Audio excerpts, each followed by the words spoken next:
บุญญากรรมมีนานึกเพิ่งคนเป็นก็สาธุสาธุแนมตุนน้อย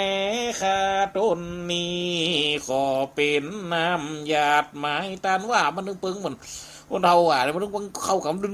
บึนหรอกนั่นก็เนี่ยสถาบรรดาพ่อแม่พี่น้องคนเท่ากูวัดกูว่ามาถึงหลีกเลี่ยงกันจะได้รู้มันก็เนาะสถาบรรดาพ่อแม่พี่น้องอาชะกระปึ่งอาสไหลกันล้อพอถึงว่าล้อจะไข่กระปึ่งป่าจอม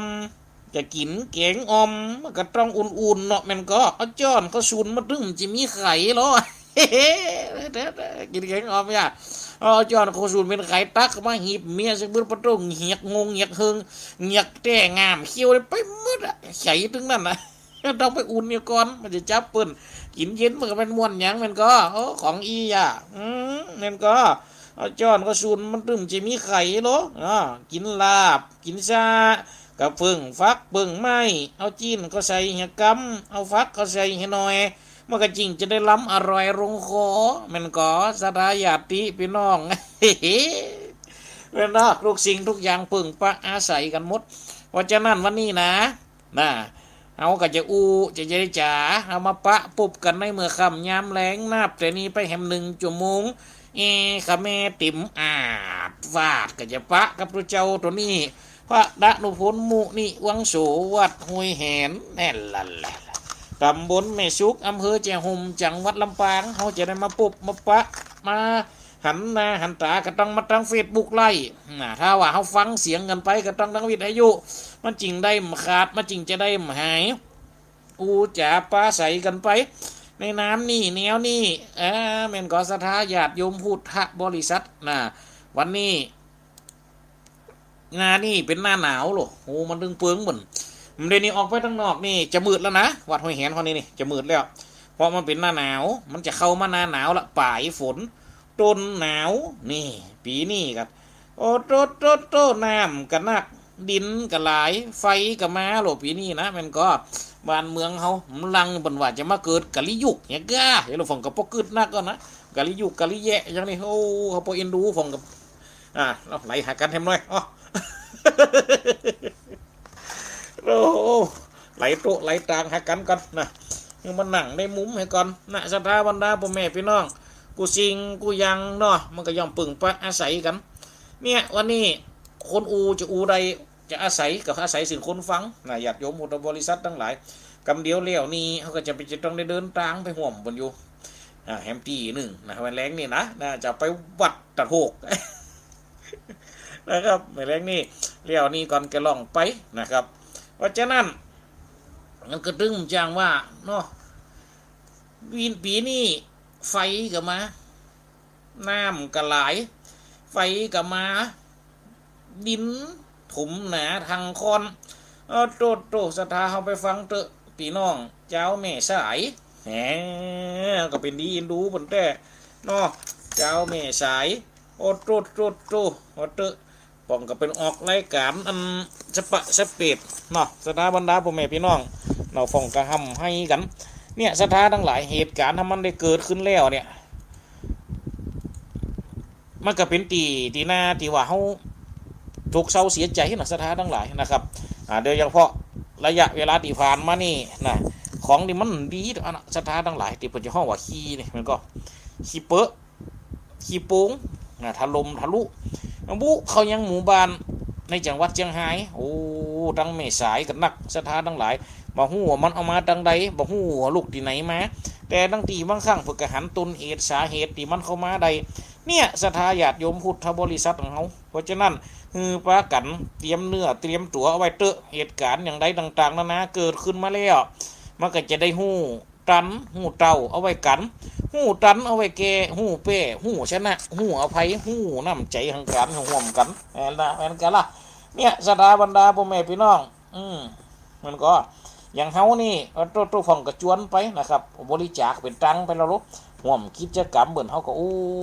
เขาก็ตึงจางไปเป็นเตียนเอาห่วมเหมือนไป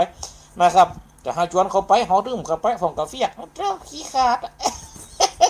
ขาดไปกูเลยอ่ะขี้ขาดยังได้กดจะตาขาดยังไงเห็นก็นั่นนะ แต่คนก็เขามาฟังมันก็มีแต่เนาะมึงว่ากำมูนี่อย่ากำคนเก่าบนว่าน่ะขี้ขาดตาขาวไว้หรอผมไปเตะเอาตาบ่นะโอ้คนเก่าเนี่ยคนเมียงตับขาวไอ้หรอบนบักขี้หรอบนบัดตาหรออ้อมบอกนี่ตับขาวนี่แหละเพิ่นเรียบเตะเอาตีนี่พุ่นคนเข้าใจมันกล้าพุ่นมันก็อืมมีปอดมีกึ๋นนี่แหละคือเพียกกันมันก็คนเก่าน่ะสถาบรรดาปู่แม่พี่น้องกำหมูนี่มันเป็นกำที่เพิ่นใจอูจ๋าอืมอูจ๋ามันเป็นตามยุคเป็นไปตามสมัยกันนะเราคืออันยังที่ท่องที่มันไหลไปตามยุคไหลไปตามสมัยนี่อย่างกับขี้เปอะที่เข้ามาตั้งไม่สายที่ทะลุอากาศนี่ก็เข้ามาตามยุคตามสมัยมันนะเออวัยของคนเขาก็เช่นเดียวกันสถาบันนะมาถึงวัยก็คืออายุของเขาเนี่ยก็ไหลไปตามยุคไหลไปตามสมัยมีมาแล้วก็มีไปทุกสิ่งทุกอย่างในสถาบันนะผมไม่พี่น้องการไหลคือการเคลื่อนไปนี่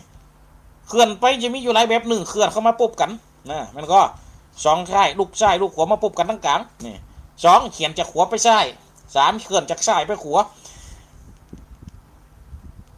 คนเฮาก็เหมือนกันนะดวงชะตาถ้าลังใดจะได้มาปะลังจะได้มาปุ๊บลังจะได้มาประสบหันกันมันเป็นห้องว่าดวงมันไหลเข้าหากันลูกจากขวามาซ้ายก็ตามจากซ้ายมาขวาจากออกมาตกจากตกมาออกก็ตามมาปุ๊บกันนี่สถาบันดาพ่อแม่พี่น้องอันนี้ห้องบุญน้ำเลยกำแตงพูดว่านะนี่บุญน้ำเลยกำแตงเมื่อใดมาปะมาปุ๊บกันมาจนกันมาหันใส่กันบางเตี่ยบางครั้งตีมันไปมันได้ปะปุ๊บกันก็มีนั่นไล่ก้นกันไปเนี่ยดวงจะตาลังจะได้กำได้ลังจะดีกำดีลังจะมีกำได้มีมันลังจะมีกระเสียอย่างเดียวกับมีมันก็คนเขาคนแก่ไม่ต้องว่าไปโลนี่สถาบรรดาปู่แม่พี่น้องกูซิงกูยังเนี่ยมันถึงมีทางเพื่อนนะเห็นก็วันนี้ก็เหมือนกันนะก่อนที่จะไปฟังพุทธประวัติที่ตัวเจ้าเอามาเล่าเขามาปีนิดกิจเจรณามาอู้กันในก่อนสถาบรรดาปู่แม่พี่น้องมันก็ปีนี้ก็ยังว่านะเนี่ยเจาะชินหน้าหนาวจึงจะเข้าหน้าหนาวจึงจะเสี่ยงหน้าฝนก็ก่อนเขาก็นึกว่าฟองก็บอกว่าจะแรงผีนี่บางประเทศก็เกี่ยมเขาเกี่ยมหยังไว้หนักหนาปานปอโลกเนี่ยโอ้เจริญพรนะครับไวสาน้องสถาพรนะครับหรือน้องนัทนะครับและผู้ดูแลทั้งการจัดรายการFMเกาะต่อลิงออกจากเฟซบุ๊กไล่เข้าสู่วิทยุนะครับแล้วก็หลายผู้หลายท่านนะครับคณาจารย์ที่เป็นช่วยเหลือในการติดต่อนะครับประสานงานหมู่นี้ก็เจริญพรเนอนะครับบอกหัวตั้งใดได้ยินชัดได้ยินทีก่อนนะครับเนาะที่ไหนได้ยินทีที่ไหนได้ยินชัดกระตักกระท่วงกระบอกกระเข้ามาได้นะที่ไหนดังสดชัดดังว่าปฏิษดังแบบปะตอดังขาดคอปุ๊ดเขินโทรเข้ามาได้นะครับโทรเข้ามาได้เนาะเพราะฉะนั้นมันต้องกลัวอย่างตัวเจ้าว่านะถ้าใจมันกล้าปกเฟียกนะขี้ขาดตาขาวแล้วก็ขี้ขาดตาขาวนี่หรอขี้เล่านี่ตาใสนะขี้เล่าเนี่ยตาใสมิงมันเมาหรอขี้ขาดตาขาวขี้เมานี่ตาใสบอกเราเมายาขึ้นใช่ไหมตาใสมิงอ่ะเราเกิดวัตเตอร์เกี่ยวมากเนี่ยยังเอาลองยาขึ้นเสียน้ำหนักกว่าโตเราถ้าได้เมาระวังกันดีถ้าขี้ให้ตาตุ๊บหรอคนขี้ให้นี่ขี้ขาดตาขาวนี่แหละขี้เมาตาใสขี้ให้ตาตุ๊บคนขี้จกคนขี้ยุบนี่ตาแหเวียนเอาบ่เฮ้ยจะได้หมดใครจะเป็นเหยียมันหัวมันก็นึกว่าล่ะตาแหหรอคนตาแหลมักลาบคนซุบซาบนี่จะได้ตาสื่อมูนี่ขี้เหล่าขวัญนี่เราจันเตี่ยอยู่ด้วยกันจะดีเหล่าขวัญบนนาสื่อเป่งนาสื่อเหล่าขวัญนาสื่อตาสื่อมันก็อยู่นักการนะ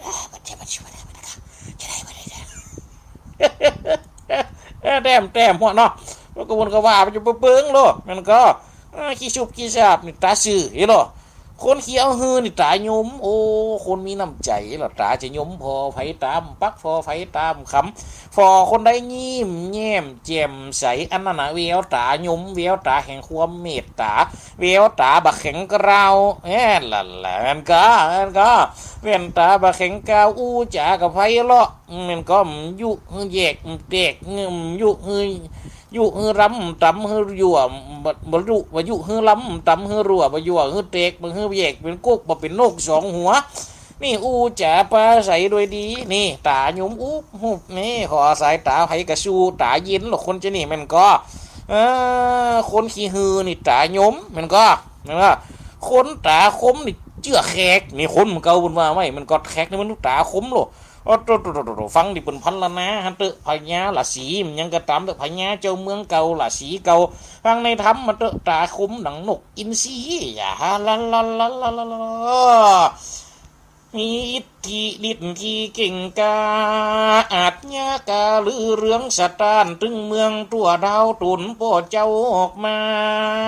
ขี่โคตรจะราชาเข้ามาต่อสู้ปโตฟังบ่ม่วนเนาะลักษณะตาคนนี่ตัวตาคมนี่เพิ่นว่าตาแขกสถาบรรดาพ่อแม่พี่น้องเอาตัวถ้าตาแหกนี่ก็อยู่ตามหัวไห้หัวนะเลี้ยงเสือแหกเลยละอันแต่เพิ่นจะไปฟอแต่มันกระมวลนี่ล่ำล่อเปลี่ยงเสียวแหกบ้านเฮานี่แหมสักหน่อยนี่จะมีแล้วนี่แหมสักหน่อยนะตกตรงหลงนะเป็นละออนสมัยตะก้อนไปฟอบตีเขาเลี้ยงเสียวแหกไก่กูหรือก็โลดไปได้จะได้ยังได้ตัวก็ได้หัวก็ป้อยเป็นละออนมักหัวไก่ตู้เสียมไก่สมัยตะก้อน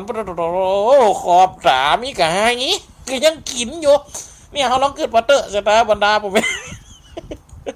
มีกระไฮมีกระเม้นเนี่ยตัวนี้นิ้วนะเนี่ยมันก็เป็นมัดเป็นเม้นเห็นหรอมันก็ติดไก่เนี่ยนะเอาแล้วไฟพูดโทรมานเนอนี่นะโอ้จะเราวางไปไงอยู่เฟ่เหรอเดี๋ยวกันเนอมีคนโทรมาหน่อยไม่ย้ายหน่อยบรรทัดโหกเจริญพรไม่ย้ายหน่อยฟังอยู่เลยเดี๋ยวก็จะเข้าไปอยู่นะเดี๋ยวจะเข้าไปห่วมมันอยู่เข้าไปห่วมได้นะมันจะไปตีดนะดูปึกกระหัศบลงอย่างก้าแหละตะกี้นั่นเนาะเดี๋ยวไปปะกันปุ่นเนอะไปย้ายเนอะสาธุแม่กำลังใจตัวเด้อสาธุเจริญพรพอดีแม่ลูกคุณมาแม่มาเปิดจับอ่านพอดีจ้ะเปิดจับพอดีแหละสาธุเดี๋ยวป้าเนาะเดี๋ยวป้ากันปุ่นเนอะสาธุ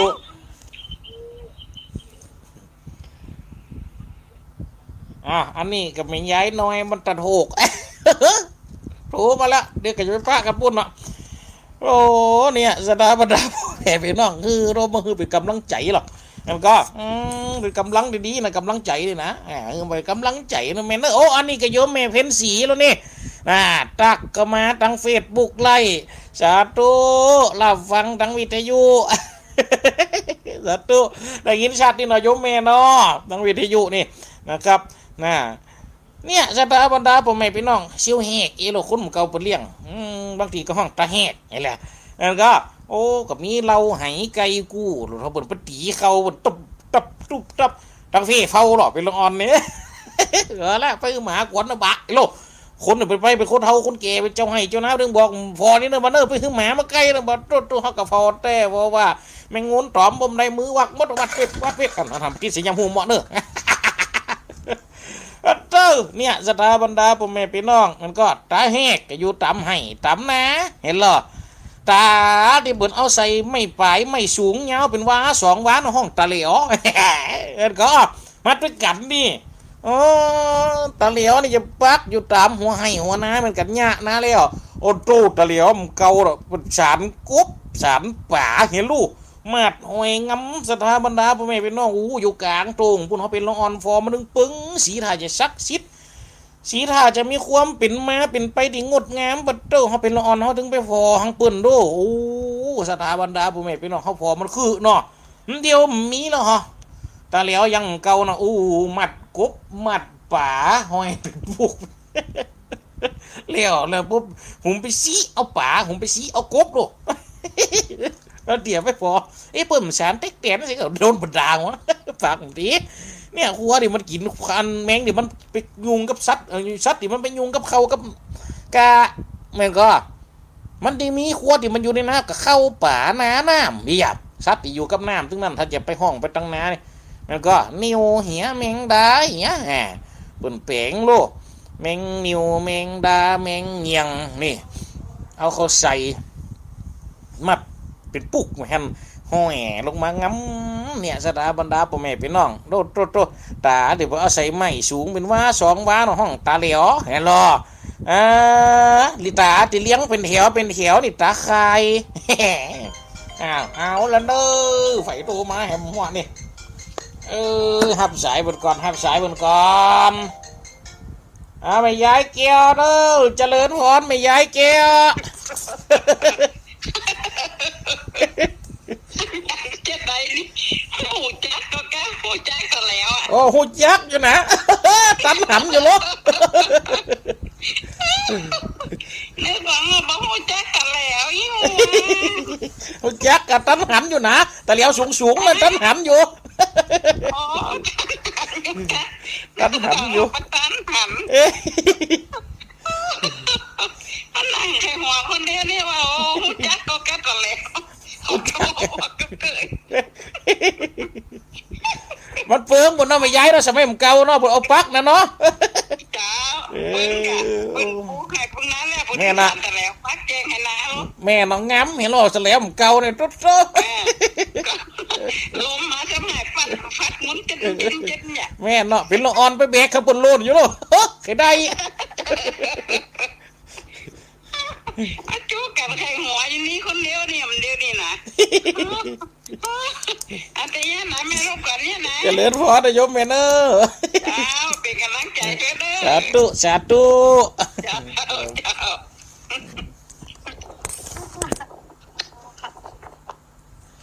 อันนี้ก็ไม่ย้ายเกี่ยวบันกาดปูงเนื้อโตมาตุยให้ตุยหอมผิววัดผิววาเนื้อนี่นะมากระโยมแม่เพ็ญสีโตมาหอมกับหินบนได้มาหลวงในวันที่3นะโอ้กระตุยมาหอมให้ก่อนฟอลโล่วันนั้นตะวากับฝากมาแหมโคนหนึ่งเปิดก็โอนมาตั้งสายของตุปีตอมถาสายของอาจารย์สนีกะหลงเบอร์หนึ่งตั้งปลายเขาจะได้อ่านจื่อเบอร์นึงฟังเจริญพรโยมแม่พิสมัยเนอะโอ้ได้ตักเข้ามาทางเฟซบุ๊กไล่ยายแก้วกระโตเข้ามาเลี้ยงตะแล้วนะปุจจุบันยังตั้มเขายุกตุนี่มีอยู่นะโตมีฮันเตือหนึ่งกะเปิ่นห่วมกิจกรรมกันเนาะโอ้เปิ่นฮือสารตะแล้วยุกนั่นเขาก็อยู่มอดอันนี้เนี่ยก็อยู่มอจลอรถนี่เป็นอันนั้นแล้วโน่เปิ่นไปห่วมก็ดีตีราชพัฒน์นั่นโตเปิ่นฮือสารตะแล้วใช่ไหมเขาก็ได้เกียมไปไปเสาะในฮือตันเอาผาเข่งเซรามิกนะกะเอาฝาเข่งเซรามิกนะกะโตกระลัดเขาหันภาษาลายมันก็ยังตะเหลียวก็โลเลี้ยวไปพูดโลเลี้ยวกันไปพูดเนาะเขาก็ห้องตะเหลียวนะยามปิดอยู่เข่งก็เป็นฝาเนาะยามไปใส่ไปไม่ยามว่า2 ว่ากับห้องตะเหลียวฉางมันเด้อกันก็จูดให้เขาเนี่ยสถาบรรดาพ่อแม่พี่น้องนะครับนี่ตาที่เลี้ยงกันเป็นแถวนี่ตาคายแห่ละเลยมันถึงเป็นแถวไว้หรอมันก็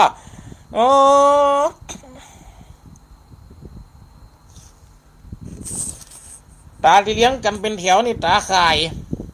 ตาที่จำเป็นได้จ่ายน่ะตาเสียโนตาที่ขนมาต่อได้กระตึงเหลียนั่นตาเสียงป้าอันนี้มาด้วยกันนี่ตาเสียกับตาเสียง อยู่ในว่านั้นนี่นะโอ้มาด้วยกันนี่ตากูนี่ตาเสียกับตาเสียงนี่โอ้โตตาจำเป็นได้จ่ายกับตาเสียเนาะมันเสียมันถึงได้จ่ายโอ้ตาที่ขนมาได้กระตึงเหลียอันนี้ห้องตาเสียงอันนี้ดวงดีเสียงดิ๊กๆอีเนาะโอ้ยตาที่มีเวียวเป็นปอเลี้ยงนี่ตาใดอะไรไปอยู่ที่มอนี่นี่มาด้วยกันนี่ไปอยู่ตาเวียวปอเลี้ยงนี่มันใดดิ๊กๆลูกโอ้ไม่อยากพูดนะมุ้ยตาดีมีเวียวปวดเลี้ยงนี่ตาได้อีโลโอ้โตตาดีไฟไข่ไก่นี่ตาสวกหยักนะหยักตาใส่ปุ่นแต่นะมันดึงมีแต่คนเขานี่ตาสวกตาหยักใส่ปุ่นนี่ไผ่ถึงไข่เข้าไก่จะละอ่อนก็ตามแต่คนใหญ่ก็ตามมันดึงหูเหี้ยวตามันละอ่อนเนี่ยมันหันด้วยตาหรอกปุ่นดึงว่าแตวตาเป็นหน้าต่างของหัวใจคนเฮาจะตาดีตาให้มันสื่อถึงหัวใจคนเฮาปุ่นบางพวกนี่ตาโจตาหยักไก่คนนี้นะไม่ใช่จับหักคอจีน้ำพริกมันต้องมีหมดเป็นก็ครูรอนเนี่ยถึงออกด้วยปากจ้าจ๋าแต่ออกด้วยสายตาเขากับสยองเป็น มันก็เต้านี่มันก็ตาดิไผ่ผมไก่นี่กับตาชวกมันก็โอ้โตตาที่มืนอยู่ในบวกนี่ตาควายควายอยากบวกเห็นละอ่อนโอ้โตเรียนหกเป่งนี่ตูเจ้าไปนอนถาดปุ่นวัดห้วยแหนทำมีถาดอยู่ด้วยบนถาดหนึ่งจิวว่าถาดผาควงแต่วันแรงเนี่ยไปส่งเข้าหลวงพ่อตุปีมันเหมือนตุปีสมคิดถีละจิตโตหุ่มไปนอนปุ่นโตของแต่วันแรงมันก็จำเป็นได้ไปส่งเขาสมัยแต่ก่อนมันมีงัวมีควายอยู่กลางโต่งหลูแล้วมันเป็นหน้าแรงไงกูเตียเขากับกายฮะลำยังสักเดียวหน้าบวกกับมันเพี้ยนสักเดียววันนี้จะได้ให้ไปกายผืออย่างนั้นปาดโตแซมมันซุ่มมืดอย่าโตหมอกแต่วันเลียดอยนี่หำเหินนี่โอ้โตมันไก่หกเป่งนี่เดียนแจงหำเหินนี่อย่าโตเดียนแจงงามผีพามหลากบุ่นเก่าบนว่ามันอย่างนี้เขาก็กลัวกะว่าโตดินยุนนิดบวกบุ่นปาดเจ้าแมงอย่างบังวะบังเอ้ยเสียกับหมีมันหนีกันตายบ้ากันโตโหลดเมียบินเตอส่งย้ำพักดองซึ่งส่งย้ำพักดองกับแกงแค่เมียน้ำไหลลงไปอยู่ดีเข้าจันปืนหมดเลยแกกับยำฟักดองเฮ้ยพอรสชาติไปคนละอย่างคนละเจิงเนี่ยสถาบันดาผมแม่พี่น้องตาดิมืนอยู่ในบวกของว่าตาควายเหรอตาที่รับเด็กลูกควายนี่ตาไว้ลุ่นโตตาคุณนี่ตาบอดแค่ต้องบอกง่ายๆโตนี่ก็โอ้หมวนคอกตอกตาคุณนี่ตาบอดตาที่พอไหนมหอดนะตาฟังนี่ตาที่หันยังจางๆนะตาลีเขาลองลีตาด้วยหันยังทีนะตาจางมันว่าตาตีดานดีๆนะตาตีนเตะกำเตะอ่ะโดยเฉพาะตูเจ้าเขานี่นั่งโมเมมันนี่เมียตาตีนฝึกตั้งลุ่มนี่โตแหนมึนตื่นกล้องชุดดังผาดเอาปะโตปู่ผมสมัยย้องไปตั้งลุ่มว่าโตตาตีนไปฮะยกมากลุ่มมีอูดลูดปาดโตอย่างไงตาดีดานนี้นี่มันตาตีนมันว่านะโตแต่นะสตาบรรดาพ่อแม่พี่น้องพอโตหูจะเอาหยังมาใส่ให้ดีก็โก้ยเอาจูบน้ำเข้าหินจ้าครับออกหินจ้ามหินคัดขี้ไข่นะมันก็คนเก่าไปดูอมเนี่ยฉะนั้นโลโตเอาไข่ควายเขาถูหอบหลอบมาเพียกชนเด้ห่อล่อมันต้องชนกับชุดจัดโตเอาถุงเสี่ยวก็ชุบเอาถุงตีนก็ใหญ่ถุงเสี่ยวก็ชุบเป็นแกนใส่ถุงตีน2แกนหายมันจะดีสักวางนี่เนี่ย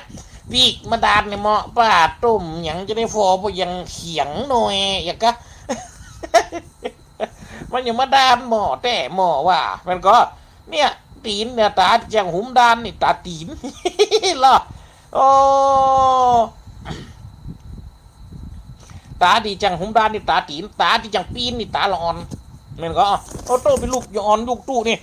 เมียมันฮัลละวมมันฮัลละบินอย่ามาแต่งฝีแต่งสางแต่งยังเพิ่นเดียวมีเอาโตถ้าคนได้ฮับบทเป็นผีเล่นกันเมียงโลปีนตาเลยว่าตื่นดังตาขึ้นเราเอาเจียงแดงดังไหนนั่นออกก็ลืบจันตั้งนอกนี่ขึ้นเต้าเป็นผีแล้วโลกกำลังปุ๊เต้าแตกกันหยาบเลยบางคนดูก่อนมันหยาได้หรออ่อนบางคนดูโดยเฉพาะเราอ่อนเป็นยิงเขานี่ผมปีนตาเลย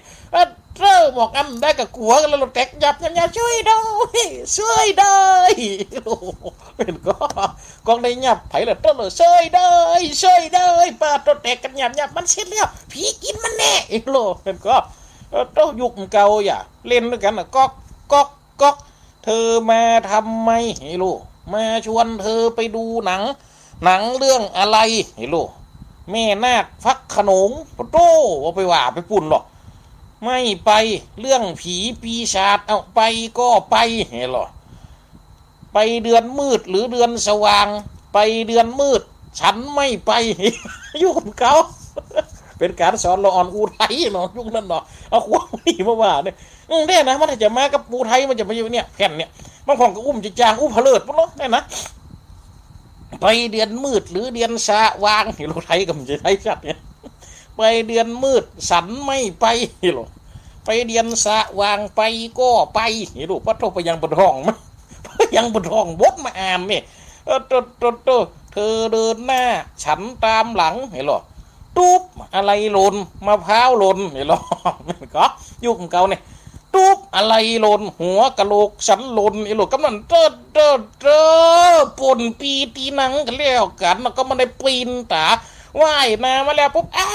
เปลี่ยนไม่ยิงถึงสำคัญในชุดบัตเตอร์ดังเลยมัวมันได้เอ็กเนี่ยนะเกี้ยวแตกกันยับฝั่งหล่นไปคนตีฝั่งหล่นไปคนดังโลนออกนอกเขตกันได้นะสมมุติว่าเล่นบ้านหลังนี้กระเดียดกับบ้านหลังนี้โอ้มีกดเนี่ยห้ามออกนอกกันหัวไอ้หรอตีไปได้กี่หลังวันนี้ได้4 หลังบ้านวันนี้ป้ากับไปเล่นกับ4 หลังตัวอันใดมันจะชอบหายากนี่จะได้คนใดกับคนไปเป็นผีมันนะเอาบทเก่านะก็เธอมาทำไมมาชวนเธอไปดูหนังเลี้ยงอะไรเหมือนเนื้อบทเก่านะเนี่ยสตาร์ทั้งหลายก็ยังม่วนเล่นกันเล่นกันมันก็ม่วนมันโลแม่นก็หันให้เป็นยังสักคนหรอวะเล่นมาเนี่ยปัจจุบันเนี่ยแม่นก็พ่องกับไปเป็นครูบาอาจารย์บ่ละก็จะเกิดออกว่ะสมัยมันเป็นผีปีนตาหลอกเขาเนี่ยคือพอเธอ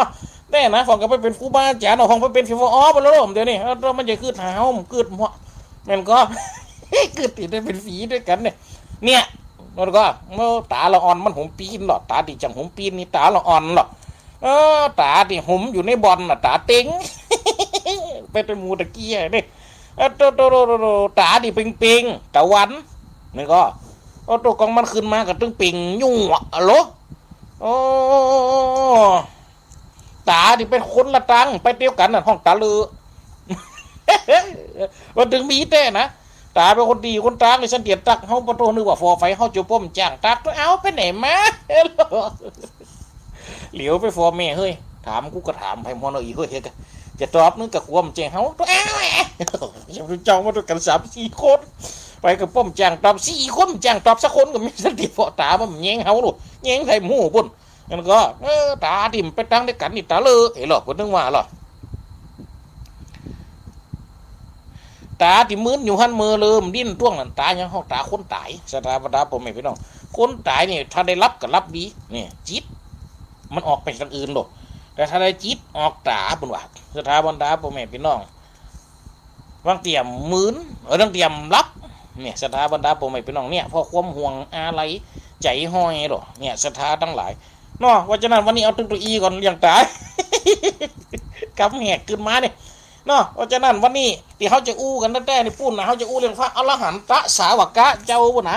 สถาบรรดาบุเมพี่น้องโอ้โตมันไปใจสนอยที่ไหนล่ะโอ้โตวันนี้ก็จะได้อู้เรื่องที่มันมีสาระบางคนก็มาฟังเอาเจ้าเก๋ไม่ได้ยังแม่ว่าไปจะปิดเอากำจะมาพูดมาว่าพุทธกตาดันพุทธกตานี่เห็นมั้ยเพราะฉะนั้นเขาก็เอามาบอกว่าให้พอดีเนี่ยเนาะ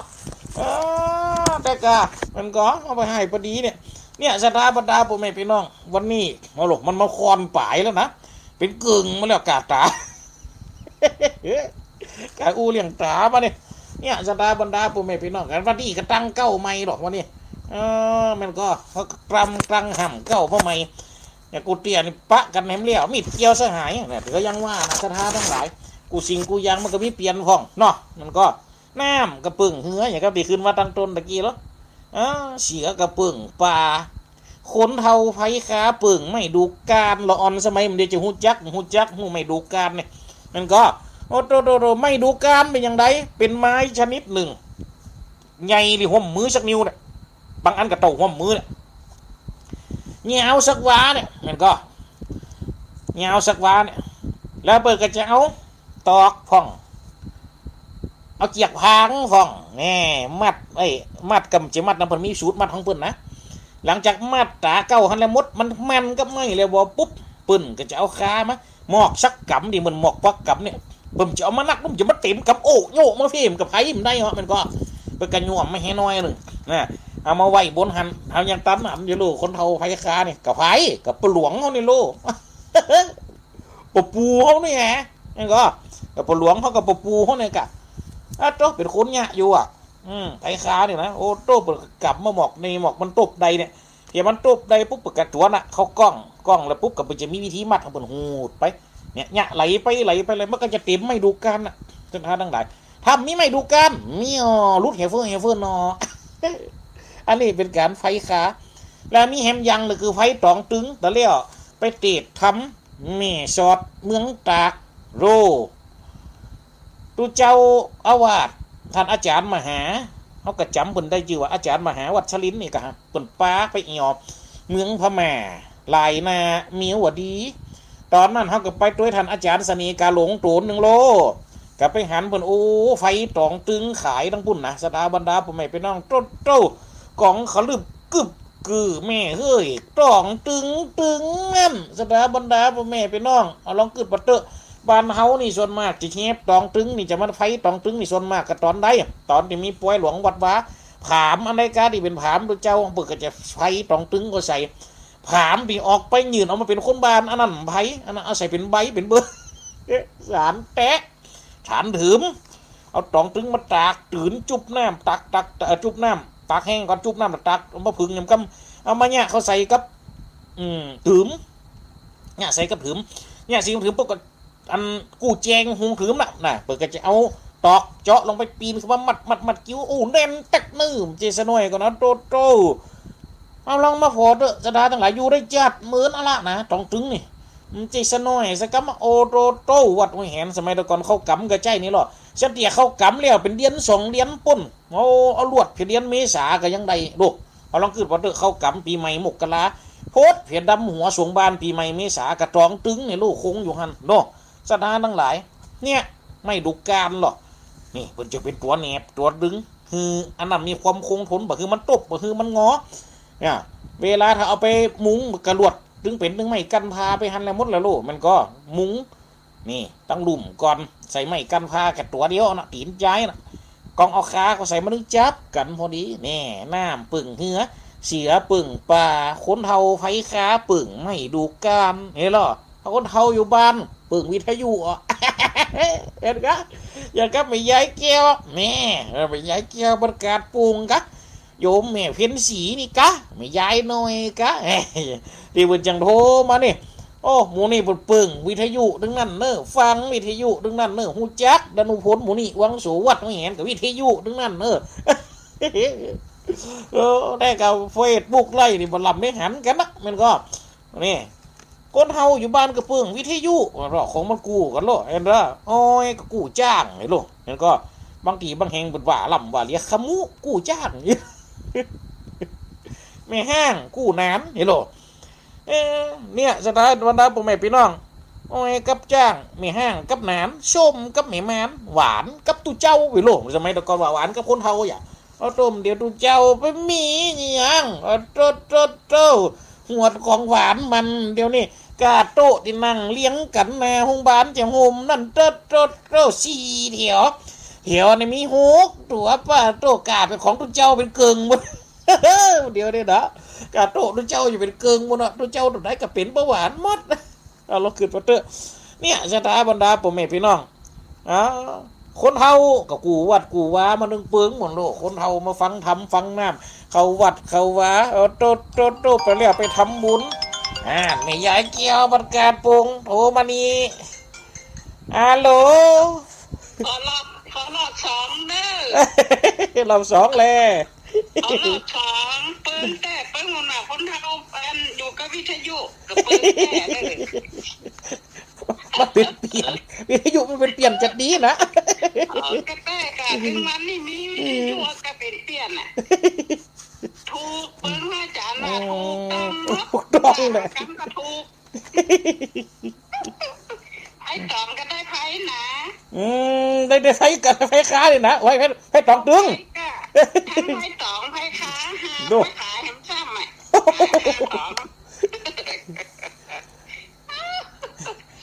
ขอรอบ2อย่ากันเตออยู่กับวิทยุแต่ถึงนั้นนี่นะ อันเดียเนอ ครับสาธุสาธุ อู้กันหมดนะนะ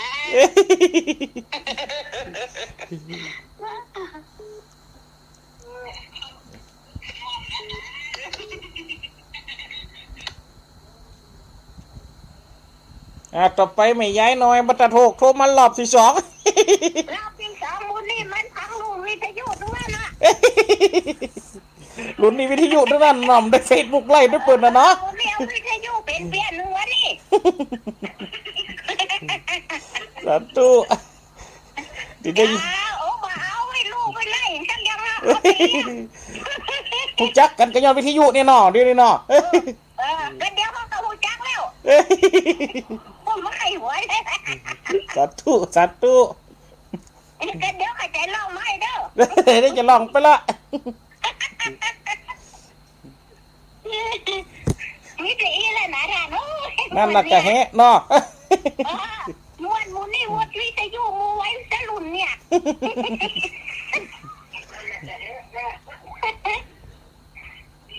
จะยินชัดนี่เนาะทั้งบุญเนาะ จ้าถ้าจะดีมันมีหนึ่งก็ยังหอมเดือนเนี่ย สาธุ จ้า ครับสาธุสาธุ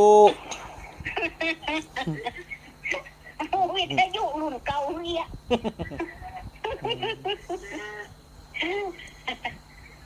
มานี่มันก็จะเข้าท่าเนาะมันมีฟ้ามีฝนเนาะตัวต่างฟังตัวเจริญพรนะโยมแม่เนอะโยมแม่ยายครับแม่ยายน้อยตัดหกครับสัตว์ตู้น่ะหน้านี่มันก็จะฟังเข้าท่าเนาะเพราะมันมีฟ้ามันมีฝนมันก็ยังแคลนไปหน่อยห่างนะแหมหน่อยเนาะต่อไปกับโยมแม่สุคนบันหนองยางเจริญพรนะโยมแม่สุคนเนอะ เดี๋ยวแม่ก็คือพระอาจารย์ว่าเรื่องตามเขาไม่จะจดไว้นี่มันดิ จะเอาตาให้รอบนึงแหละ มันก็ติดตาละอ่อนนี่เหรอ ฮะ ตามอย่างเขาที่เป็นตาละอ่อนนะ ตาละอ่อนแล้วมันปีนตาจะปีนแล้วมันตาละอ่อนละอ่อนนี่มันจะหูปีนตาหรอกมันเล่นกันเนี่ยครับ อันทำโอกาสว่าทำกรรมนะพระอาจารย์ ได้กาไม่ชอบนะพระอาจารย์ ชอบแหละ ไม่ฟังอยู่ไม่ฟังพระอาจารย์อยู่ทำเองนี่สาธุสาธุ จะไปลืมนะครับ ได้จะว่าแฮมรอบเนอะ ทุกคนจะได้จุดด้วย ครับสาธุ จากแม่นะเขาไม่ถูกแน่เนาะ ครับ จากทุกเรา ครับ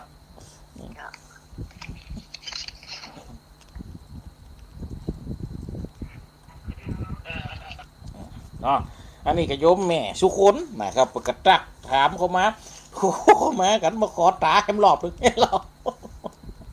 นะครับเดี๋ยวถ้ามีโอกาสเดี๋ยวจะได้ว่าเขาเป็นแฮมกัมหนึ่งนะครับนี่เขาก็อยู่เนี่ยปักกระตือนอยู่เนี่ยหรอก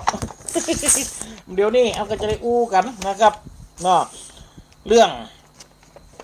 ของพระอรหันต์องค์แรกนี่ที่ก่อนวันเข้าพรรษาไปวันหนึ่งนี่สถาบรรดาพ่อแม่พี่น้องกระไฟเป็นขั้งแก่ของพุทธศาสนาเลยโลพระพุทธเจ้าทารัสสะพญาเป็นทรัพย์ปัญญูตัญญานองค์สมเด็จสัมมาสัมพุทธเจ้าโอโตเดินทางไปไหนป่าอิสิพระตนะมะลึคาถาเหยวันบนโลกไปโพดไผ่โพดปัญจวัคคีย์ตั้งหาหลังจากพุทธเจ้าวัตโตรัสรูหิมฟังแม่น้ำนี้ล้ำชลาแล้วนะปิ้งโดดโตพิจารณาโลกบัดนี้เราได้บรรลุแล้วไอ้โลกขนลุกอย่างมันก่อนเนาะเราจะพิจารณาหาสมควรผู้ใดที่ควรจะเป็นสาวกองค์แรกของเราโลกแล้วเรากึดหาไขคำก่อนก็กึดหาครูบาอาจารย์หนึ่งกูโน่นั่นก็อาสิตะดาบดกวินละดาบดนี่สถาบรรดาพ่อแม่พี่น้องโอ้ก็จะไปผายไปโผดป่าก็ว่าเมียกับตอนที่พระพุทธเจ้าไปเงี้ยนเกิดถึงอายุเก่าสิบป่ายล่ะอาสิตะดาบดกับอาละลาดาบดเนี่ยโอ้ไปพอเมียไปเขาไปหาโอ้ตายไปวางก่อนนี่วะพระพุทธเจ้ากับไปติดจะไปสอนพึ่งจะปรินิพพานพึ่งจะนี่ดับขัน เป็นช่วงไม่นานนี่เองนี่หรอกเขาก็บอกพูดเจ้าก็ก็เลยกึดหาไฟหมอกก็กึดหาเนี่ยโลสถาบรรดาผมไม่ไปมองเนี่ยคนเฮานะมันกินมันตามอธิษฐานนี่โลอย่างก็พระโกนทัญญะนี่อธิษฐานขอเป็นพระอรหันตสาวกก่อนนะครั้งแรกย้อนไปเมื่อสมัยพุทธเจ้าปทุมมุตละปโลไปหันในตอนนั้นเกิดก็ถึงเกิดในวันน่ะพามแล้วนะตอนนั้นนะเกิดในสมัยพระเจ้าปทุมมุตละนั่นอยู่เมียงหังสาวดีนี่ได้ไปหันพระเจ้าปทุมมุตละแต่งตั้งเอตทัคคะพระสงฆ์ผู้รัตตัญญูหู้ราตีนามก็คือเกิดพระสงฆ์ดิตัดสลูก่อนเปิ่นโอ้ก็ไปหันข้างนั้นตัวเก่าก็เป็นตึงวันน่ะพามเป็นผู้มั่งคั่งมั่งมีก็เลยอธิษฐานขอเกิดจากนาจินใดขอให้ได้เป็นอย่างกับพระอรหันตสาวกตนนี้เตอหู้เป็นผู้รัตตัญญูหู้ราตีนามนี่เตอเจาะใส่หัวย่อใส่เก่าเนี่ยสาธุเนี่ยศรัทธาบรรดาผมไม่พี่น้องการอธิษฐานเจาะใส่หัวย่อใส่เก่าอธิษฐานไว้กับตนกับตัวมันมีนะมีทำไมสมัยตะกอนหมดแล้วนะโตพระอัญญาโกณทัญญะนี่สมัยเกิดเป็นพราหมณ์ก็ไปหันเสียหันเนาะก็เลยย่อใส่หัวเจาะใส่เก่าขอวันนาจัดได้จินได้ขอได้เกิดเป็นพระอรหันต์ตัดสลูก่อนปุ่นเตอะว่ะทัดจากพระพุทธเจ้าเนี่ยศรัทธาบรรดาผมไม่พี่น้องทอดหันมาโลเมื่อพระเจ้าปทุมมุตละปะลินิพานดับขันจากโลกมนุษย์ไปแล้วถอยมาหันแหมจนมาถึงในพระพุทธเจ้าวิปัสสีนี่ก็เกิดมีเศรษฐีคนหนึ่งนี่ศรัทธาทั้งหลายชื่อว่ามหาการก็เป็นเจี้ยสายพามก่อนนะศรัทธาบรรดาผมไม่เป็นน้องนี่เฮาฟังเนี่ยนะคนเฮาก็แล้วเดี๋ยวหุมกินหุมตานนะกับจุลการนี่ศรัทธาบรรดาผมไม่เป็นน้องเนี่ยศรัทธาบรรดาผมไม่เป็นน้องมหาการนี่เป็นอ้ายล่ะจุลการนี่เป็นน้องโลมหาการนี่ก็เกิดมาเป็นไผมาเกิดมาเป็นพระอัญญาโกณทัญญะเกิดมาเป็นพระในโลกมุกโกณทัญญะแม่เนาะเกิดมาเป็นพระอัญญาโกณทัญญะเนี่ยพระอรหันต์รูปแรกแห่งอันนี้พระพุทธศาสนาเฮานี่โอ้โตความจริงแล้วนะสถาบรรดาพ่อแม่พี่น้องเมื่อเกิดเป็นพระมหาการนั่นโตมาพระพุทธเจ้าวิปัสสีโลก็เลยขออธิษฐานห่วมพระวิปัสสีนั่นขอถ้าว่าเกิดได้จัดได้จินได้ขอข้างคาหน่อยเนี่ยได้เกิดเป็นตุเจ้าเป็นอรหันต์ก่อนเปิ่นเตอะร้องจากพุทธเจ้าเนี่ยจะเกตทำขอเป็นพุทธเจ้านะขอขนาดนั้นแต่ขอคือเป็นอรหันต์พุทธเจ้าองค์ใดก็ได้ถ้าว่าขอพุทธเจ้ามันจะเหมือนเกินไปกลัวจะสิ้นจากโลกนี่ว่าโอ้ก็เลยขอคือเป็นอรหันต์กับเพาะถึงขั้นเป็นพุทธภูมินี่อธิษฐานถึงขั้นพุทธวงศ์แต่ขอเป็นอรหันตวงศ์หรอกเนี่ยศรัทธาบรรดาผมไม่เป็นน้องโตพระเจ้าวิปัสพุทธรูปพระพุทธเจ้าวิปัสสีกันทำนายตายตักโอ้ท่านจะได้มาเป็นพระภิกษุเป็นพระอรหันต์รูปแรกในพระเจ้าสักยะโคดมบรมมหามุนีปเนอในจัดมาอนาคตการสืบไปตั้งนานมันเจี๊ยกันล้อฟอเตอร์ว่าโตดีอกดีใจโตว่าจะเลี้ยงเขาพระวิปัสสีโอ้เช่นยังว่าจะเลี้ยงเขาปุ่นเข้ากระปุกไม่กระตกงวงออกต้องเข้ากระลังหามานนะว่าโตโอ้อย่างเงี้ยจะได้กับไปจวนน้องจุลการเนี่ยเขาพากันเอาเข้าดิมันมันเนี่ยมันกินได้นะมันแท้ๆมันกินได้เขาต่ำเป็นน้ำยาคูน้ำนมเขาบอกว่าเอามาบีบเอามากั้นเป็นน้ำนมเขาถวายบอกว่าโอ้มหาการไปได้จะได้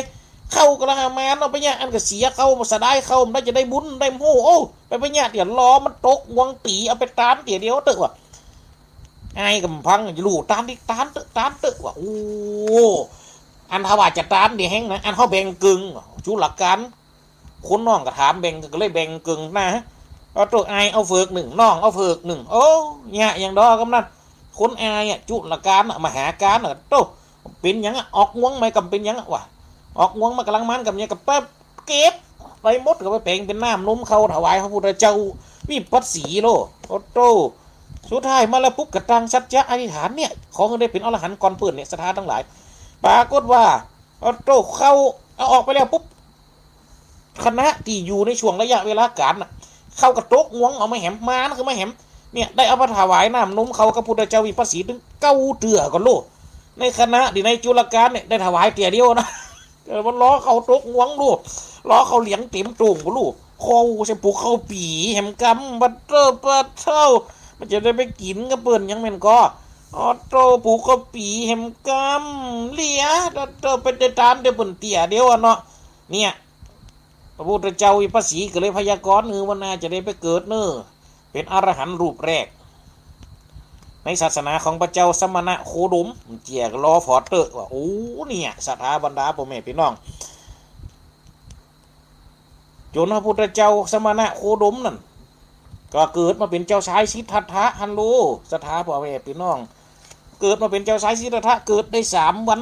ตอนนั้นพระอัญญาโกณทัญญะนี่เกิดเป็นลูกพราหมณ์หรออายุหนุ่มแล้วเปิ้นนำกับนะตอนนั้นอายุ24-25เนี่ยได้คัดเลือกเข้าไป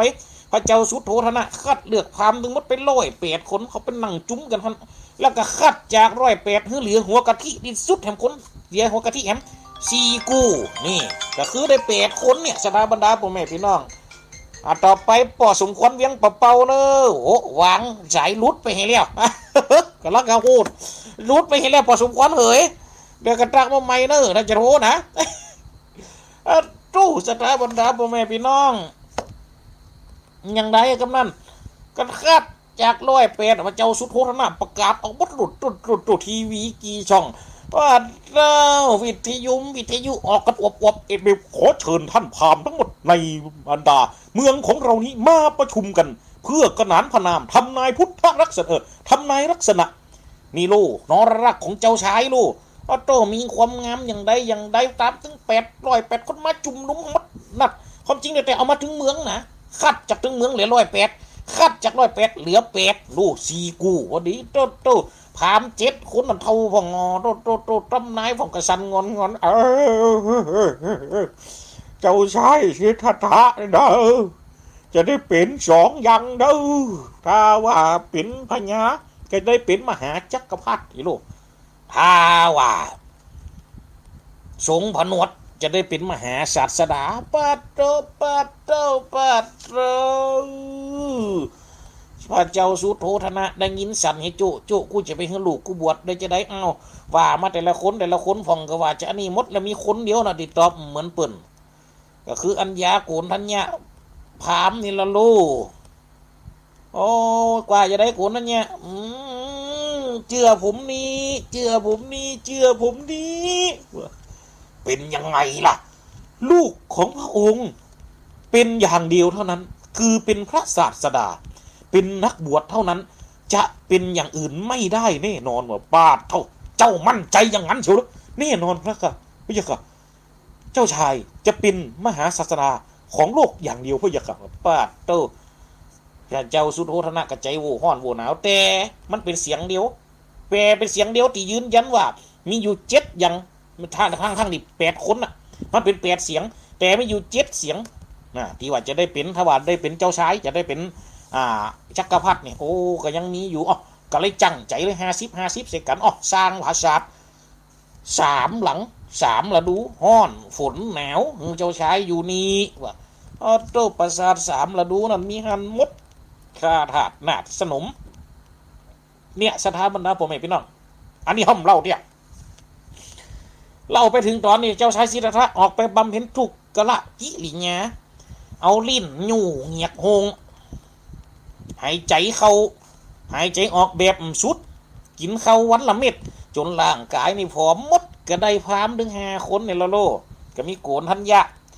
นี่โกณทัญญะนี่ปุ๊บก็หู้ว่าเจ้าชายสิทธัตถะเอาบวชน่ะก็ไปจวนเพื่อนมันนะความจริงน่ะจะไปจวนลูกหลานพราหมณ์ทำ8 คนน่ะแถม7 คนออกมาแต่ยังว่าน่ะเพิ่นเท่าโลเหลีย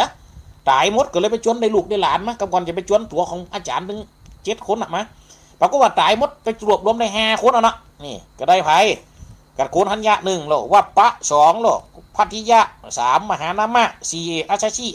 5ก็รวบรวมมาได้5 คนเนาะหมู่นั้นตายหมู่นั้นใจสายเป็นลำเป็นรถเป็นนั่นนี่หมดอย่างว่านะต้องดูแลกิจการการงานของเพิ่นศาสนาเพิ่นแหมโอ้ก็เริ่มจ้างได้ก็เลยได้มา5 คนมาปฏิบัติเจ้าชายสิทธัตถะคณะที่เจ้าชายสิทธัตถะพอเห็นตุกกระกิริยาก็ช่วยกันช่วยกันปูตลอดนะจนเจ้าชายสิทธัตถะเนี่ยหันว่าการปฏิบัติอย่างอีสุดโต่งนี่แต่ทรมานตัวเก่าใดนี่แต่ยังว่านะบัดหาเฮ้ยตุกล่ำตุกเหลือกระตึงหลุดจากป้นออกไปจากกองกิเลสทั้งหมดทั้งมวลใดเนี่ยอย่างใดก็เลยเปลี่ยนมา เนี่ยบำเพ็ญตุกบำเพ็ญหยังเนี่ยสถานทั้งหลายต่างสายกลางในโลกสถาบรรดาพ่อแม่พี่น้องก็มีหยังมีมากมีองค์แปดในโลกสถานทั้งหลายก็มีหยังตุกพิจารณาอริยสัจสี่ตุกคือความหยังความสบายกายสบายใจเนาะอ๋อสมุทัยหาเหตุที่มันเกิดทุกข์นิโรธการดับทุกข์มรรคนี่ทางแห่งการดับทุกข์เมื่อปบกับมรรคเนี่ยกูสิ่งกูยังนี่หายหมดเลยนะสถาบันทุกข์ก็หายดูสมุทัยเหตุที่เกิดก็หายโตสถาบันดาผมแม่พี่น้องเนี่ยพระพุทธเจ้าตรัสรู้แล้วหมดกึดจะไปสอนไผครั้งแรกกึดไปหาอาจารย์1-2 คนนะอสิตะดาบทกับอาราละดาบทก็เดินทางไปหาเขาก็ออกโอ้เมียเจ้าชายเอ้ยบนตายไปวางก่อนนี่ว่าโอ้ฟองก็ตายไปแต่ว่าฟองก็ให้กันเศร้ากันอยู่นะโอ้ยวันนี้เหลียเลยเด้อเดี๋ยวได้อาจารย์แค่โอ้เจ้าชายสิทธัตถะเรานั่นเป็นพุทธเจ้าเรากำจังจะไปหายก็เลยกึดหา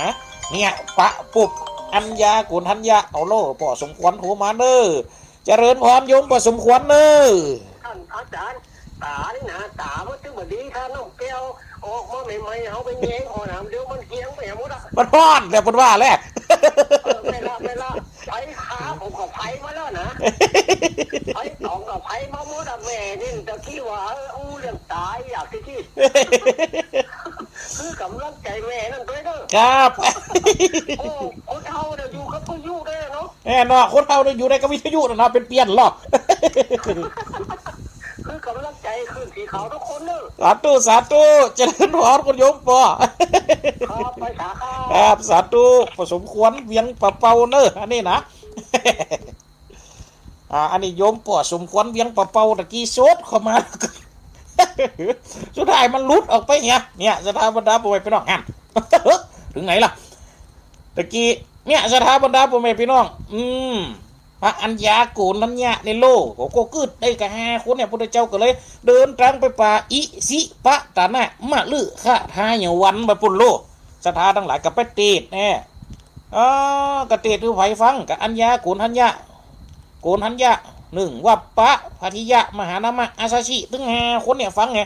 ปรากฏว่าพระอัญญาโกณทัญญะตรัสรู้ได้ดวงตาหันทำก่อนปุ่นเลยนะพระเจ้าก็เลยตั้งชื่อนะอัญญาสิวัฏโกโกทันโยอัญญาสิวัฏโกโกทันโยในธรรมจักรน่ะในธรรมกัปปวัตตนสูตรอัญญาสิวัฏโกโกทันโยอัญญาสิวัฏโกโกทันโยทีตังอัญญาสมาโตโกทัญญาสะอัญญาโกทันโยตะเววะนามังอโหสีตีนี่ตัดสรู้เลยลูกอันโกนทัญญาท่านรู้แล้วนะเนี่ยสถาบันดาแม่พี่น้องนี่เลยเป็นพระอรหันต์รูปแรกที่ยังรัตนไตรเกียวเจ้า3 ประการมีพระพุทธพระธรรมสงฆ์ครบนะก็คือพระอัญญาโกณทัญญะเนี่ยสถาบันดาพ่อแม่พี่น้องเป็นอรหันต์รูปแรกเป็นตุเจ้ารูปแรกของพระพุทธศาสนาเฮานะเนี่ยเพราะว่าเปิ้นยังตามเขาก่อนเปิ้นหรอกเนี่ยสุดท้ายน้องทางเปิ้นในจุลกาลน่ะก็ได้ไปเป็นตุเจ้ากันนะได้ไปเป็นตุเจ้าสุดท้ายเปิ้นแห่งกำหนึ่งดูเนี่ยก็ได้บุญก็โลดที่ว่าทำตามเขาน่ะเปิ้นแต่เปิ้นตามทีเดียวเปิ้นมัวรออยู่แต่สุดท้ายก็ได้เป็นพระพุทธก็ได้ไปเป็นตุเจ้าบวชในพระพุทธศาสนาก่อนนะก็คือไผกสุพัทธะพาโชคกสุพัทธะปริพาโชคฮัลโหลก็ไปเกิดก็เข้าไปบวชตอนพระเจ้าก็จะปรินิพพานแล้วโดปะเทาแล้วเนี่ยสถาบันดาพ่อแม่พี่น้องไอ้ปะตายไปบุญแล้วน้องหนึ่งจะได้มาเป็นตู้น้องเกิดพัตเตอร์นี่พระอัญญาโกณทัญญะนี่บางคนก็ถามว่าสุดท้ายเพิ่นหายไปไหนทุกปีเห็นเนาะก็ยังว่าเนาะพระพุทธเจ้าตอนที่มาเป็นพุทธเจ้าแล้วหมดก็มีพระอัญญาโกณทัญญะเป็นรูปแรกเขาเปิ่นบวชก่อนเปิ่นเหรอแล้วก็คณะนั้นก็มีพระภิกษุบวชเข้ามาแฮมนะก็มีมาสุดท้ายมากลางแฮมก็มีไผก็มีพระโมคคัลลานะกับสารีบุตรโลศรัทธาทั้งหลายมาบวชน่ะได้เป็นอรหันต์สาวกเอตทัคคะเปิงปางซ้ายปางขวาคณะตีเนี่ยพระพุทธเจ้านั่งเป็นองค์กลางองค์แรกเนาะเนี่ยพระอัญโกณทัญญะพระโกณทัญญะเนาะเปิ่น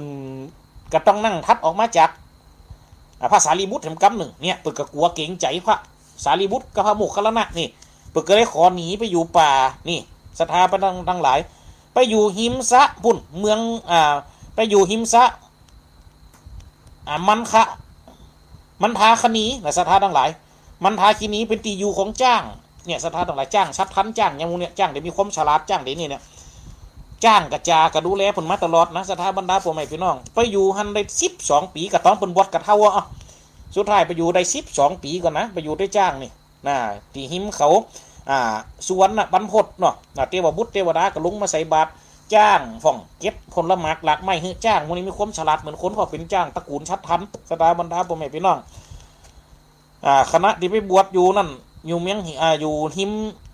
เขาหิมัตบรรพตเทวบุตรเทวดาก็ลงมาใส่จ้างกระจากระโปฮักไม่ฮักยังเป่งที่อยู่คือพระอรหันต์อยู่หันใดมา12 ปีเนี่ยศรัทธาบรรดาพ่อแม่พี่น้องสุดท้ายวาระสุดท้ายของเปิ่นหรอพระอัญญาโกณทัญญาคณะนั้นพุทธเจ้ากำลังหาอยู่กับพระสงฆ์สาวกตึงมดตึงมนพร้อมโดยบริษัททั้ง4เหมือนกันนะแกก็เดินเข้าไปเผื่อไปลาพุทธเจ้านี่ไปทำการเคารพครั้งสุดท้ายนี่เป็นหีของอรหันต์เลยนะไปถึงปุ๊บก็เคยจื่อกันข้าพระเจ้าพระอัญญาโกณทัญญาหรอมาขอกราบลาพระพุทธเจ้านี่ศรัทธาบรรดาพ่อแม่พี่น้องมาขอกราบลาตถาคตนี่เปิดอูมาอันเลยนะศรัทธาบรรดาพ่อแม่พี่น้องไปทำการถวายบังคมแบบจารีตและประเพณีมีในจารึกนะกราบพระพุทธเจ้าด้วยกันจากกราบครั้งแรกปุ๊บเหาะขึ้นไปสูงนะด้วยกันเหาะขึ้นไปแต่ละจันครั้งแรกนี่3 จินต้นตาลครั้งที่2อัน4 จินต้นตาลนี่จนถึง7 ช่วง7 ลำตาลซะนั่นแหละเหาะขึ้นไปแล้วปิกลงมากราบเหาะขึ้นไปแล้วปิกลงมากราบเนี่ยศรัทธาบรรดาพ่อแม่พี่น้องแล้วก็ลาพระพุทธเจ้ากลับสู่ริมสะมันทาคณีไปปรินิพพานตามเดิมจ้างคณะคำคืนนั้นจ้างเขาเว้นนะมีจ้างเว้นอยู่ตัวหนึ่งเพราะเป็นสัตว์เดรัจฉานมาหู้แต่หู้กำคนหู้ปนิบัติหมดเนี่ยศรัทธาทั้งหลายก็เลยส่งพระอัญญาโกณทัญญาคืนนั้นตามเพราะฉะนั้นคืนนี้เนอะนะครับคำนี้แรงนี่ก็จบลงเพียงตัวอีเพราะวันหมดเวลาแล้วเดี๋ยวปิดหน้าเขามาต่อกันนี่แฮมรอบหนึ่งนะครับเอาครับจบเนาะว่าตะกี้มัวไปอูเลี้ยงตาเลี้ยงอย่างเงี้ยเพราะฉะนั้นศรัทธาบรรดาไปนอกนะครับเนาะก็ขออวยพรอวยใจให้ศรัทธาทั้งหลายที่ได้ร่วมกันฟังอยู่ดีมีสุขอุทิจำเริญจุ่มเนื้อเย็นใจอยู่ห่างจากไฟอยู่ไกลจากเว้นจากบาปมีอนุภาพภาพเป้ชนะคาซึกสัตหลูบุญกรรมบุญจูกูคูกูคนนกสั่งลาฟ้าป่าสั่งลาหนองนกเขาลากรดอนสั่งลาหางกบลาเขาหูเสือลาจากทำนกเขาลากรป่าไม้กำอูกำจ่ามาแกะก่อนไก่จบลงใดพอดีขอลาก่อนเนอขอป่ายลาหนีจบสินวิธีลงเพียงตัวอีเจริญพรไวสาคณะสงฆ์องค์เจ้าจุตูนจุวละองค์นะครับเนอไวสาครับจบพอดีครับ